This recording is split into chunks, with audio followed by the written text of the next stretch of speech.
Welcome to note set number 7. This is going to be a quick one, just 7 slides, although the way I end up talking about them could end up lasting a fair amount of time, but hopefully not. This is on properties of the Z-transform, and we're going to focus on the two-sided version. Get back to my red pen here. This is in section 3.2 of the textbook. So these properties are very similar to properties that you've seen before, the CTFT, the DTFT, and the Laplace transform, but especially similar to the DTFT, and that's because of the fact that the DTFT is basically embedded in the Z transform. And what we use these properties for is to get a better understanding of these Z transform results, and think about how we can use Z transforms in doing signal processing. And I'm not going to go into a lot of detail. The textbook provides quite a few examples on applying them, and because of the similarity to things that you've seen already, and we've covered some of these in the signals and systems class, I'm not going to dwell on these to any great extent. So the first one is linearity, and we've seen this for all of our transforms. So again, cautioning you, like I did in the signals and systems class, that this is not the linearity of the system, this is the linearity of the transform. But the basic idea is very similar. So linearity of a system says you put in a linear combination of two signals, you get a linear combination of their two outputs. Linearity of a transform says you take a linear combination of two signals, take the transform of that, the result is a linear combination of the two individual transforms. And so that's what we have down here. We've got a linear combination of the two input signals, or of two signals, not necessarily input signals.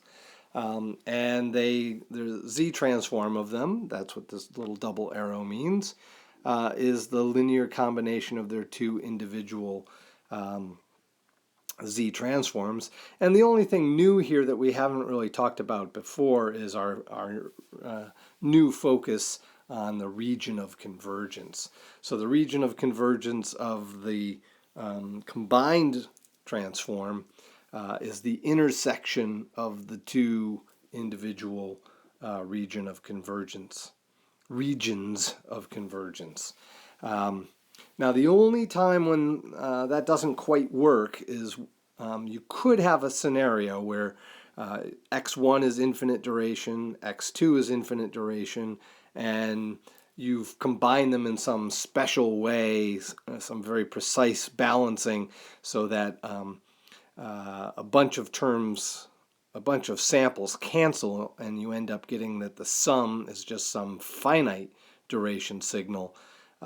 Then you would not use this result. You would instead just use the region of convergence rules for the type of finite duration signal that you get, whether it's causal, anti-causal, or bidirectional. Okay, so that's that. Straightforward for linearity. Time shift. We've already seen the idea that time shift is extremely important in difference equations, because all the terms in the difference equation are time shifts of the fundamental term. And we've also alluded to time shift unit delay in our block diagram results. And this just gives us a fundamental result that says why we can put a Z inverse in our delay box in a block diagram. So suppose we have some signal x of n has a Z transform x of z with some corresponding region of convergence ROC sub x. And what we're going to do is ask, well, if we define y as some k sample time shift, depending on the sign of k will determine whether that's a left shift or a right shift. But regardless, the result is z to the minus k times the original Z transform. That's the functional part of it. And then to get the region of convergence, we have to take the original region of convergence and possibly subtract off z equal to 0 if k is greater than 0. So that would be a shift to the right. And possibly subtract off z equal to infinity for a shift to the left. And I say possibly because the original region of convergence may already not have the term that's being subtracted off. So that little diagonal line there is set subtraction. So you start with the region of convergence and you're removing z equal to 0 for the first example. If z equal to 0 is not part of the original set, then removing it means it's still not there. So let's take a look at an example. So we have x of n is some finite duration causal signal, and suppose we delay it by 2. So we have x of n minus 2. In this case, k is positive. So we have a new signal here. N equal to 0 reference point is there, and we can see that what was at the n equal to 0 point is now moved 2 positions to the right. And we can just write out our result for the z transform for that, and then look at what we end up having for the z. And remember, since this is a causal finite duration signal, we can see that because of these terms, z equal to 0 is not included in the region of convergence. Let me get rid of a bunch of this stuff to just clear it up here a little bit before we proceed on here. Okay, so there's our original signal z transform. Now we're going to delay it by 2. So just to see what this is, we'll just apply our z transform directly. So we have a bunch of 0 terms, a bunch more 0 terms, and here's the stuff that's non-zero. But you'll notice that the first non-zero one now occurs at n equal to 2, and so that gets multiplied by a z to the minus 2. So if we compare these term by term, we'll see that they are off by a z to the minus 2. So let me get rid of that stuff. Clear things off here a little bit. And so what that means is we can factor out a z to the minus 2 out in front, and we're left with the original x of z. And technically we should adjust our region of convergence by subtracting out z equal to 0, but we don't necessarily have to do that in this case because we started with something that didn't include that. Okay, so that's the result for that example of time shift. But this is before we move on, let me just say this is a fundamental key idea, that a delay corresponds to multiplying a z transform by a z inverse term. So if we delay by 1, it's z inverse. If we delay by 2, it's z minus 2, and so on. And so that's why we put a z inverse in that unit delay box in our block diagram. Would also like to point out that if we were talking about the one directional instead of the one-sided z transform instead of the two-sided z transform, then we have to worry about shifting things into and out of view of that one-sided z transform. We talked about that in the signals and systems class, but here, since we're just dealing with two-sided, the issue of time shift property becomes much simpler. And since the two-sided is more commonly used in signal processing, and this is a DSP course, we'll stick with focusing on the two-sided, except for maybe here and there when we absolutely need the one-sided result. In the signals and systems, I tended towards the one-sided, since that course feeds both signals and DSP as well as control, so I wanted to hit the one-sided there. Okay, so the next slide, we've got a slew of 3 different properties here that we'll go through fairly quickly. And so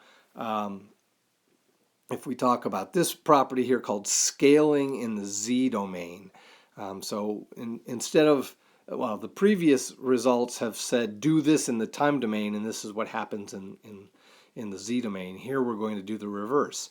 Suppose we have some signal x of n with a Z transform x of z, and we know what its region of convergence is. And this is our general form, remember, for a region of convergence. With that general form, we can handle any of the cases that we've talked about previously. And now what we're going to do is create a new y of z by taking z and replacing it by A inverse times z. So this is just a scaling in the z plane. So you can think of it as a stretching or a squishing in the z domain. And so the effect in the time domain is that is multiplying by a to the n, an exponential. And what effect does it have on the region of convergence? Well, I just said it's a scaling or a squishing or stretching of the region of convergence. And so we see that we have a similar kind of stretching or squishing or just scaling of the region of convergence. And so basically, we're just taking that annular region and imagining that we're squishing it uniformly in all directions. So we end up with a new set of circles that defines a new annular region. Okay, time reversal. Suppose we have a signal x. We're setting this issue up every time. You'll see that we have that set up here. So in all 3 of these, we have that set up. Let me clear this out a little bit just to make things a little bit clearer.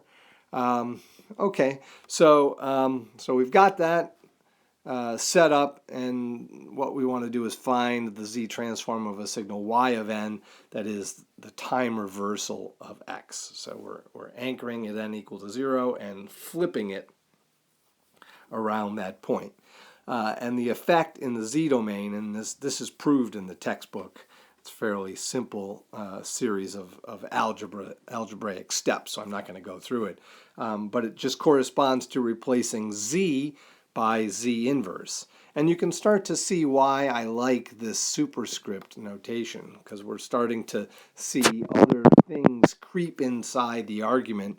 And we could very easily start getting into scenarios where we don't even know, we're not using a z anywhere in there. And so it might be difficult to interpret what the function really is. So we use the superscript to tell us that this is the function that is the z transform function, not the DTFT function or the CTFT function or the Laplace transform function. Okay, and then the effect on the region of convergence is that the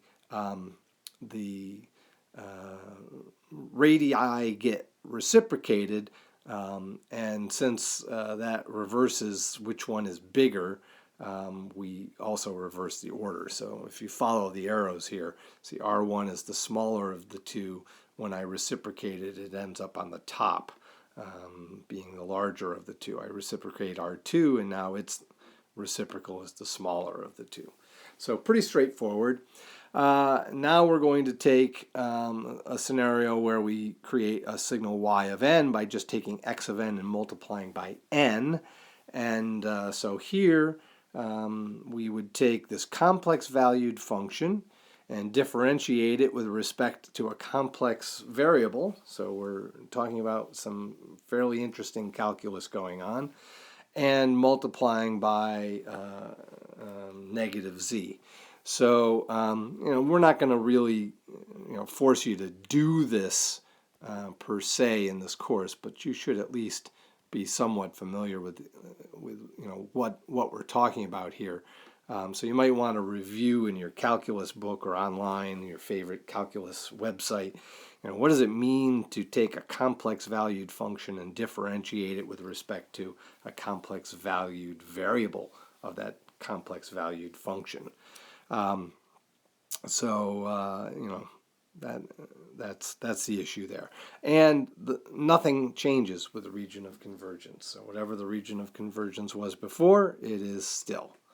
Okay, so just a handful of some simple results there, some properties. And now we go on to one here that is the most important property. This is the big one. This is why we do all of this stuff. Now we've got an x1 and an x2 with their corresponding z transforms, and they each have their own characteristic region of convergence. And we are now asking ourselves, if I were to take x1 and convolve it with x2 to create y of n, what's the z transform of y?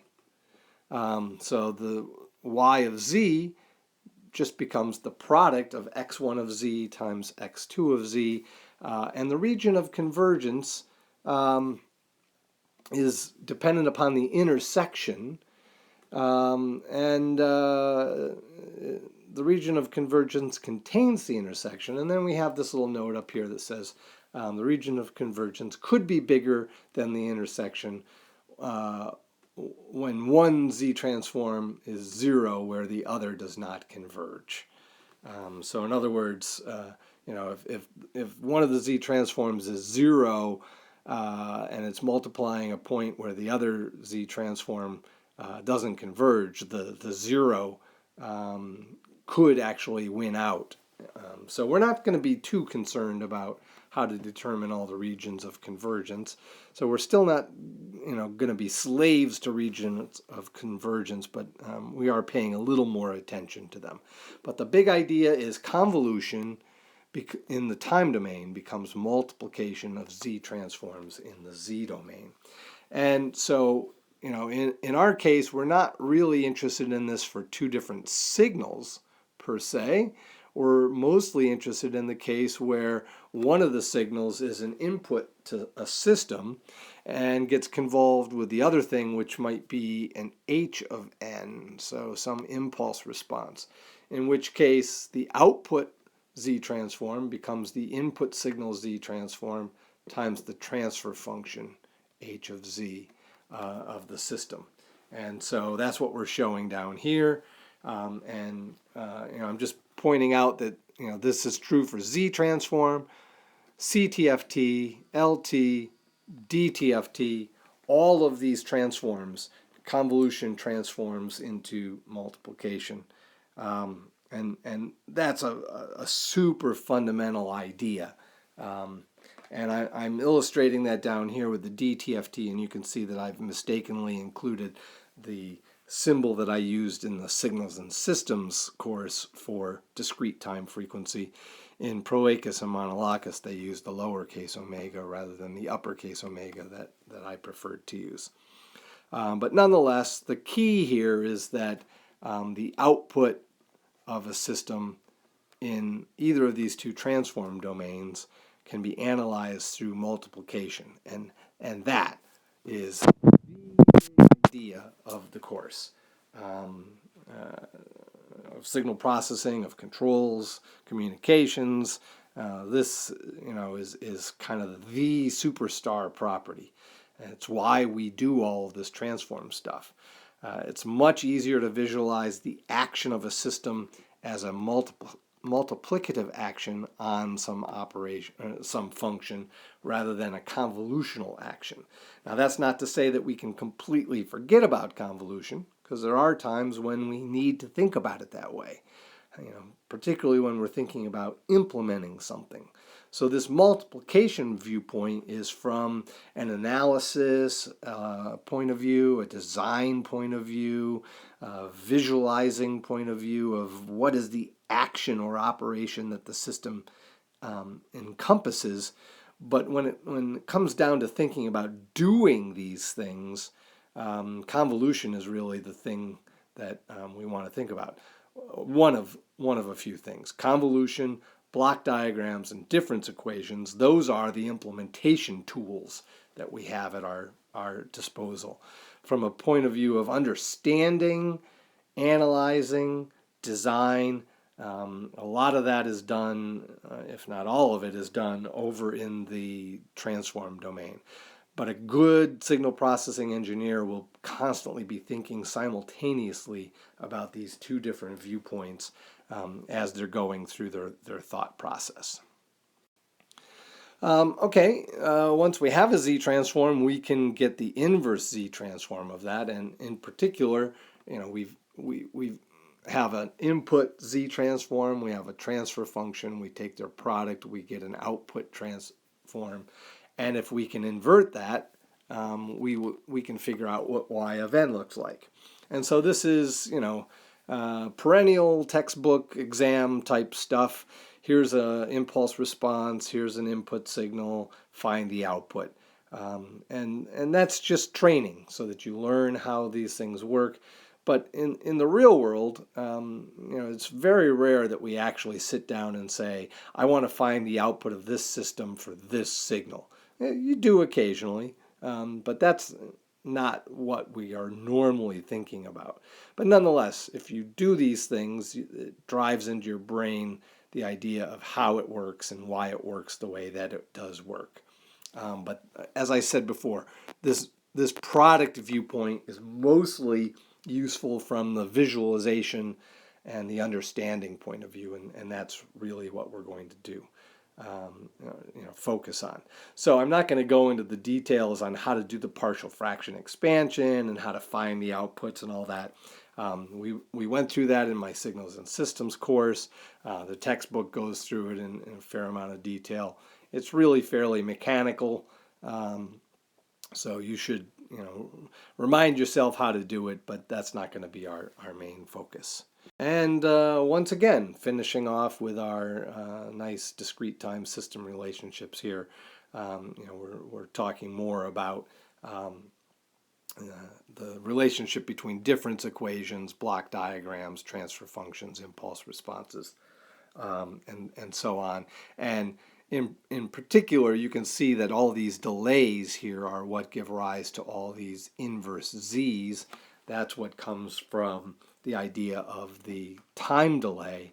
And then, this transfer function, this h of z, is what we use to multiply the x of z to get the output.